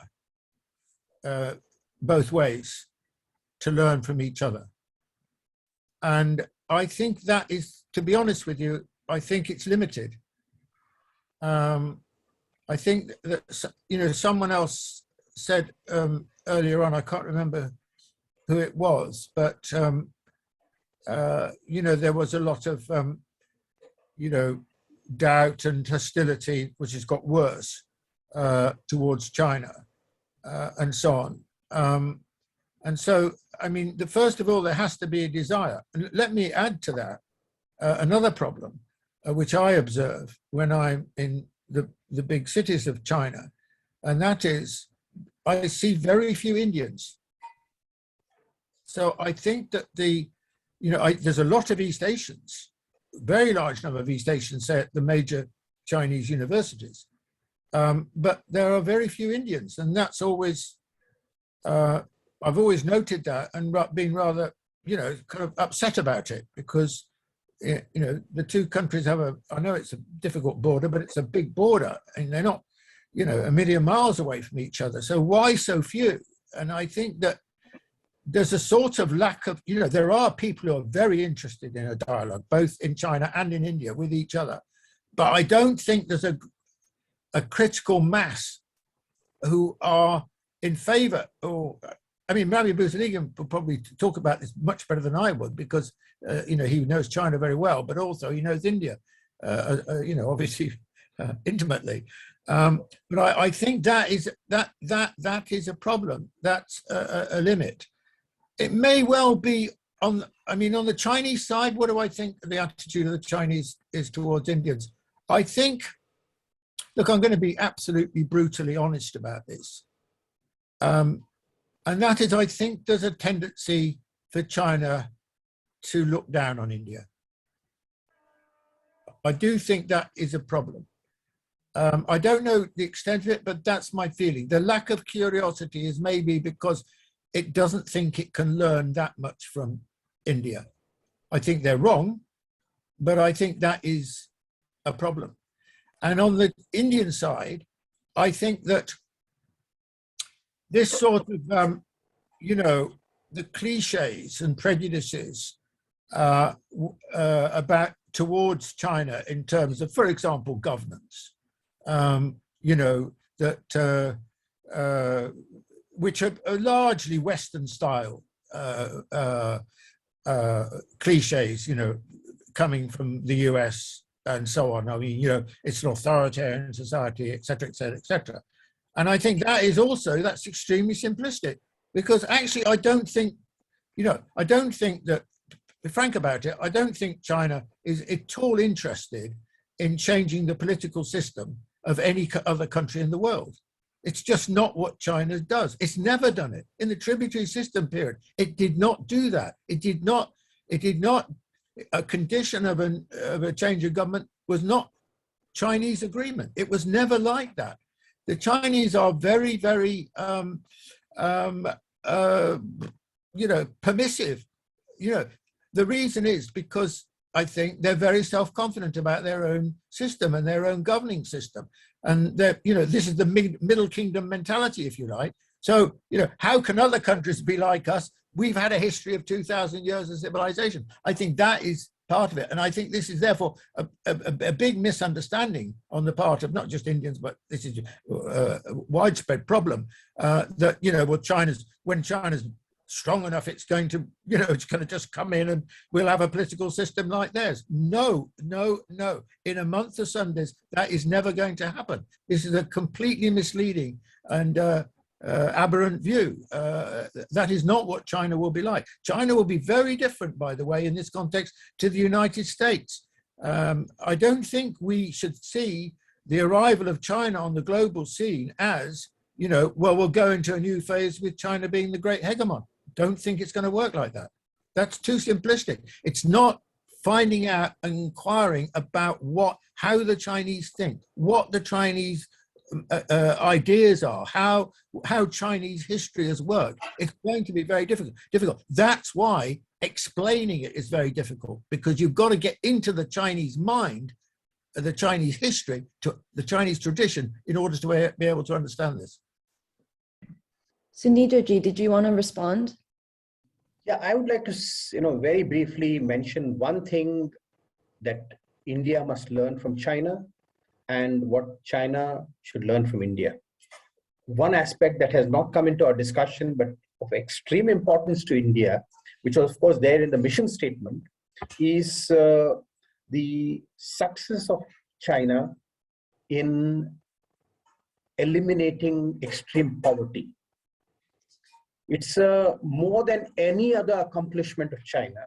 It's the fact that nearly 800 million people were lifted out of poverty in just 4 decades, making a big dent in global poverty. This is a lesson for all the developing countries and a big lesson for India, where we are still grappling with the issue of poverty, even though poverty levels in India also have come down. It's way back in 1969 that our former Prime Minister, Indira Gandhi, gave a slogan of Garibi Hatao, a very popular slogan. Garibi Hatao means remove poverty. China has succeeded and India is yet to succeed. And this is where a very strong leadership with personal commitment and institutional commitment makes a big difference. I am most impressed by Xi Jinping's personal commitment to the goal of making China free of poverty.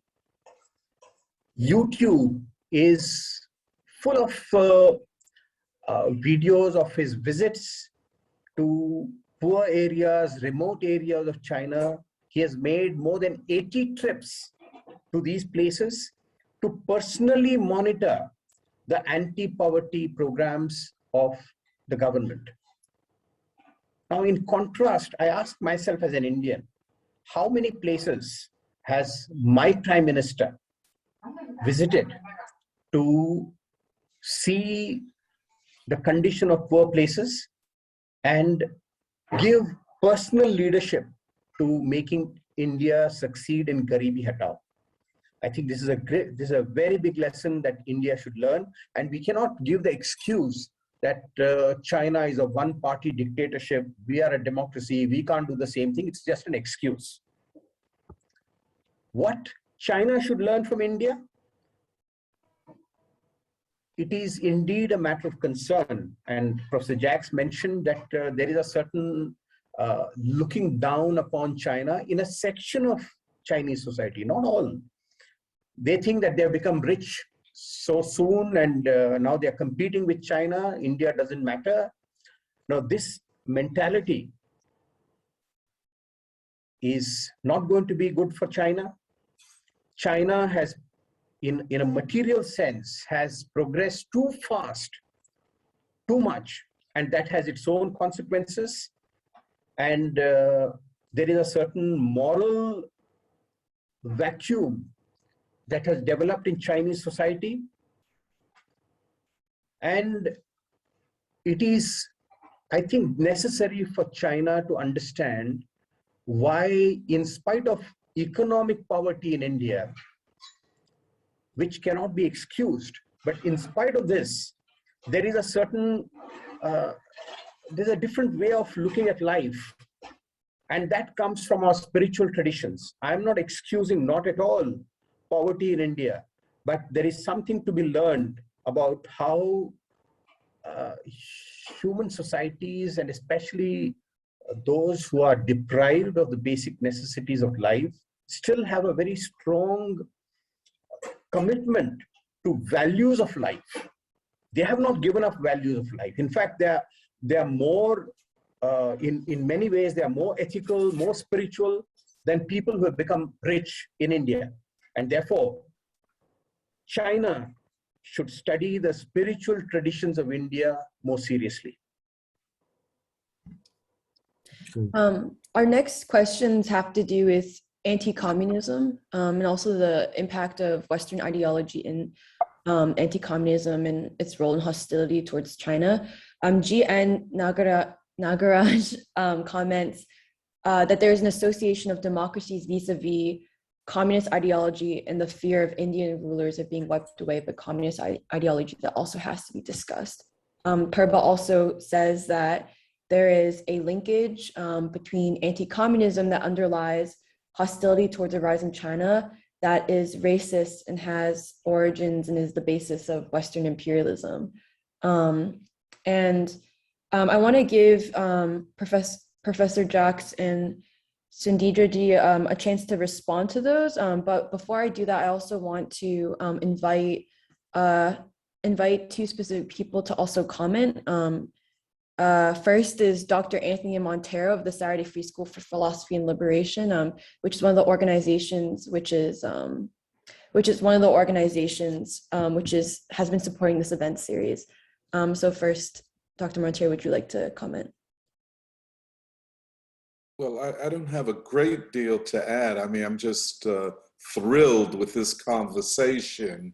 But I do think that the question of the legacy of anti-communism and the racism of imperialism in Asia and Africa, I don't think we can leave out of the equation. I mean, whether it's at the conscious level, the ideological level, or even the unconscious level of the infiltration of Western values. And when we say Western values, I would say in their form of the last 200 years, we're talking about imperialist and colonial values and racist values.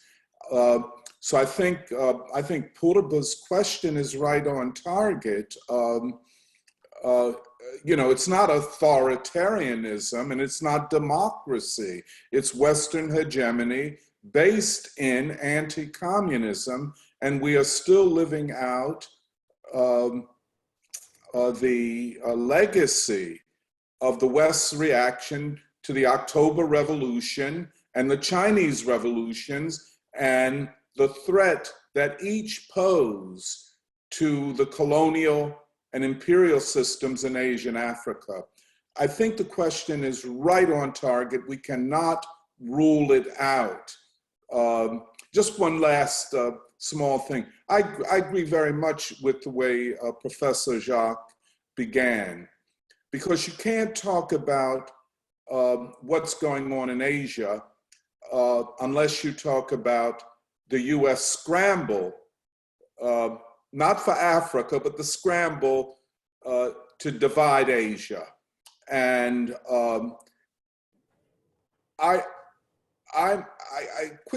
just so, how could you say, it's so disappointing when Asians join with the former colonizer to further partition and divide Asians. The same thing in Africa. Africa's self-partitioning at this point. And this is done in the name of democracy.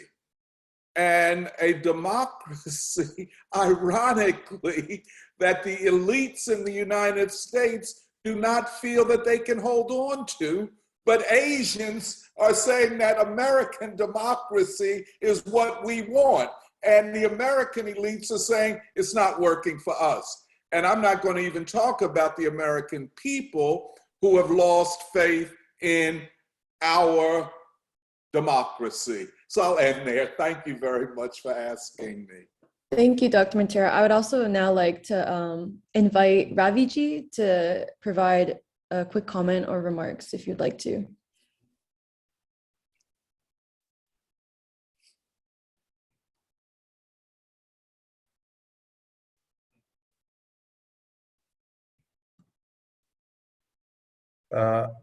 For whom? Raviji? Ravi Bhutalingam ji, if you would Okay. like to, because you've been mentioned a few times, maybe. Right, thank you. Yes.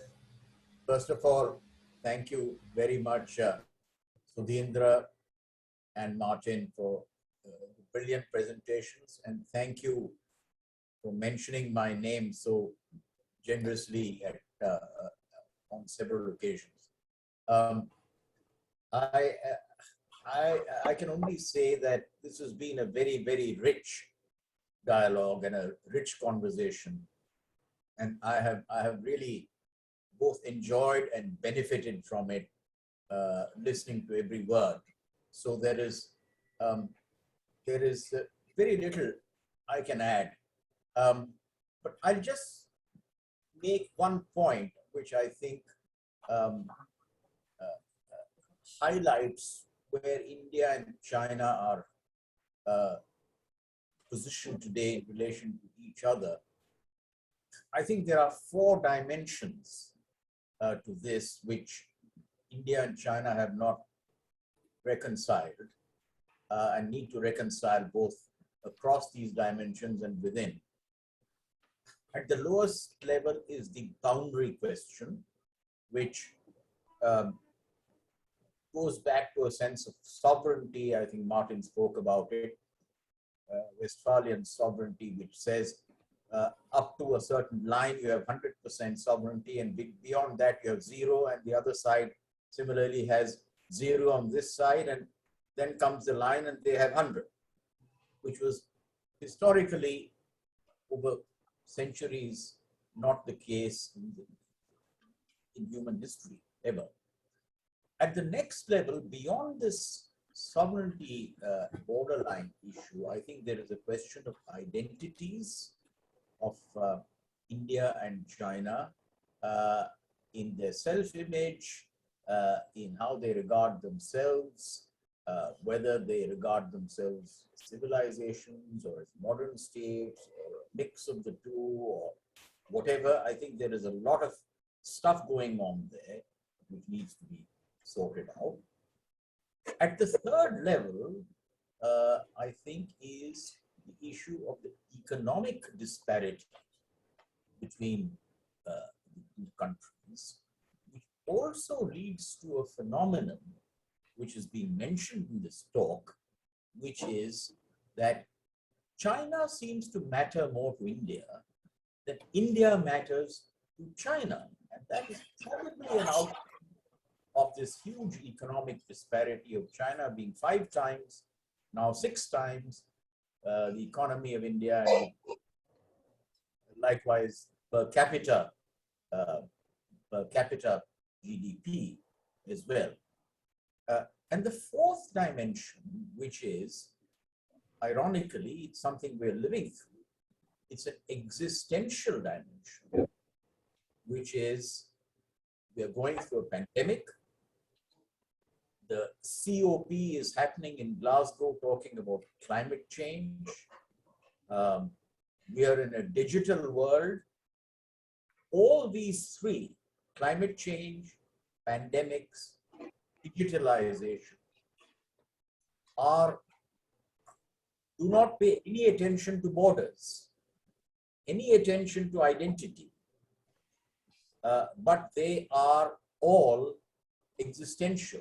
If we lose the battle against climate change or a pandemic, the planet as a human habitat is gone. So I think we are caught between these items, numbers 1 and 4. 1, a narrow view of sovereignty. That's where we are focusing our attention. But the real danger is item number 4, which is going to make mincemeat of humanity in some decades. And if India and China, constituting 40% of the population, cannot get their hands around it, it's very difficult to see how this is going to happen. So this is going to mean negotiation along these 4 axes at the same time. Somebody mentioned it very well. I think it was Sudheendra or maybe Martin, saying first be good neighbors, then be good neighbors who conduct business with each other but still compete, then be good neighbors who can collaborate, and finally be people who can see the broader global vision. Now, can these 2 civilizational states, civilizational identities, India and China, rise to this? I personally am not too sure at this moment, but this is how I see the problem emerging. And let me stop there because I don't want to take up more time. And thank you once again for inviting. Thank you, Raviji. Wonderful discussion. I agree with Raviji that this was a very rich discussion, as seen by all the comments. I would like to invite Professor Jacques to give some final remarks, and then Sudheendra ji before we end the panel. I remember that when I did a speaking tour of India, which partly Ravi, my good friend, helped to organize. And I remember after one of the talks in the newspaper the following day, I can't remember which newspaper it was, it said something like, you know, the return of the civilization state or the importance of the civilization state. And I remember saying to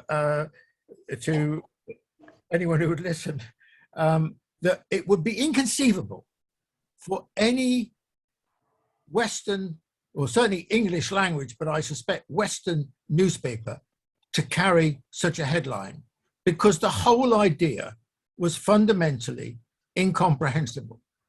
Because really the West doesn't operate with a concept of civilization, apart from very occasionally, and it always dates back to Greece and Rome, which of course, you know, there's no strong connection with in the Western mind, because they are not just far away, but they belong to 2 different countries, to Greece and Rome. And I think that one of the things I've really enjoyed about this discussion today, and thank you again for inviting me, and I've really enjoyed it. I've enjoyed the contributions. I very much enjoyed the dialogue I've had with Sudheendra, because I think it's been very, you know, open-ended and flowing. Is that the question of civilization states is a subject for a lot more dialogue. And I wonder, when we're talking about the relationship between China and India, whether this can't be pursued in a more systematic way, a dialogue between Chinese and Indian scholars about this, because I think it would be very productive. Because instead of starting off with differences, you start off with a pretty broad canvas where there are lots of interconnections, and I would welcome that, and also the possibility of making then strategic interventions in a global debate by Chinese and Indian scholars who, if not saying the same thing, will certainly be on the same wavelength in relationship to this. I think this would be very valuable. The last. I'm not going to waffle on. The other point I'm going to make is just to respond to my good friend Ravi. Very interesting thoughts, I think, on you know, the great existential questions, know no borders. And that, I think, is going to be a very important thought for us, reality for us, when we're looking forward to the next, half a century, when, American hegemony will have basically have come to an end. It'll still be an important country, but it'll no longer be an American world system. And we'll be looking at a different kind of way of organizing the world. I'm not saying in 50 years it will be all done and dusted. It'll probably take much longer than that. But these kind of questions, they defy a nation state or an international bifurcation. They don't lend themselves to that because the problem is beyond Westphalia. And maybe that would be, a good title for a discussion that your next discussion could be beyond Westphalia or something like that, which this has been very creative dimension to the discussion. And I think it would be don't let it go. You've done a great job. Thank you very much to the organizers. And thank you for asking me. I've enjoyed it very much. Thank you, Professor Jacques. Sudheendra ji? Oh, you're muted. I'll only add to what Professor Jacques said by way of saying that this has been a very educative discussion for me, and I have benefited from his thoughts and also the comments made by other participants. I want to thank the organizers, Nandita, Emily, all others for this. A very positive contribution to India-China dialogue in the year of 100 years of CPC. My last comment is addressing a very important point that Raviji mentioned, the existential dimension of India-China relationship. It doesn't concern only the two countries, it concerns all the countries, the entire humanity. The environmental destruction, the pandemic, and the way the digital era is evolving. What it tells us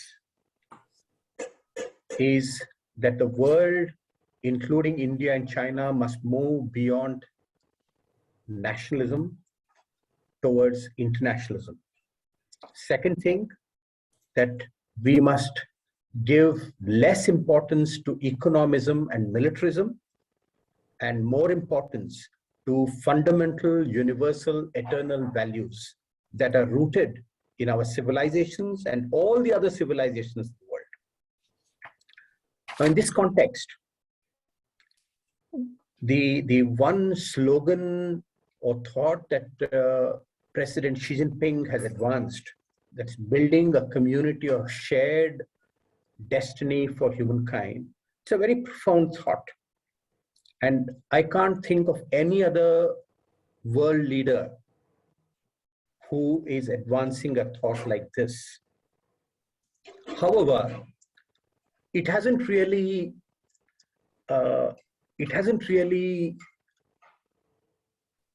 inspired the rest of the global community to the extent that it should.